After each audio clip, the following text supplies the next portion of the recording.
সদৌ নলবাৰী জিলা ছাত্ৰ সন্থাৰ অন্তৰ্গত বৰাজুল আঞ্চলিক সন্থাৰ বিশেষ অভিনন্দন অনুষ্ঠান আৰু 19-20তম বাৰ্ষিক অধিৱেশনখন আজি বৰাজুল উচ্চতৰ মাধ্যমিক বিদ্যালয় প্ৰাংগণত দিনজোৰা কাৰ্যসূচীৰে অনুষ্ঠিত হয়। কাৰ্যসূচী অনুসৰি দিনৰ 11 বজাত বৰাজুল আঞ্চলিক ছাত্ৰ সন্থাৰ সভাপতি আজিজুল ইছলামৰ সভাপতিত্বত অনুষ্ঠিত অভিনন্দন অনুষ্ঠান সভাত উদ্দেশ্য ব্যাখ্যা কৰে সাধাৰণ সম্পাদক জীৱন জ্যোতি ডেকাই।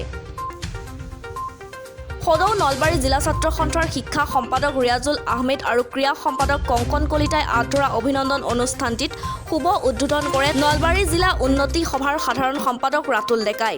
অভিনন্দন অনুষ্ঠানত আমন্ত্ৰিত অতিথি হিচাপে উপস্থিত থাকি সদৌ অসম ছাত্ৰ সন্থাৰ কেন্দ্ৰীয় কাৰ্যনিৰ্বাহকৰ সদস্য ভৱজিৎ বেজবৰুৱাই নিজৰ ভাষণত কৃতি ছাত্ৰ-ছাত্ৰীসকলক উদ্দেশ্যি শুভেচ্ছামূলক মন্তব্য প্ৰদান কৰে।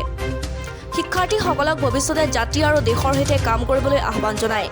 সভাত হাইস্কুল শিক্ষান্ত পৰীক্ষা আৰু উচ্চতৰ মাধ্যমিক চূড়ান্ত পৰীক্ষাত সুখ্যাতিৰে উত্তীৰ্ণ অঞ্চলটোৰ 19গৰাকী ছাত্ৰ-ছাত্ৰীক গামোচা কিতাপ আৰু অভিনন্দন পত্ৰৰে অভিনন্দন জনোৱা হয়। উক্ত সভাত সমাজসেৱক নাচিকুৰ ৰহমানক ফুলাম গামোচা আৰু মানপত্ৰৰে বিশেষ সম্বৰ্ধনা জনোৱা হয়। অভিনন্দন অনুষ্ঠানৰ পাছতেই অনুষ্ঠিত হয় 19-20তম বাৰ্ষিক অধিৱেশন। প্ৰতিনিধি সভা উদ্বোধন কৰে সদৌ নলবাৰী জিলা ছাত্ৰ সন্থাৰ সাধাৰণ সম্পাদক অক্ষয় ডেকাই। সভাত জীৱন জ্যোতি ডেকাক সভাপতি আৰু আতিকুৰ ৰহমানক সাধাৰণ সম্পাদক হিচাপে লৈ 41জনীয়া সমিতিখন গঠন কৰা হয়।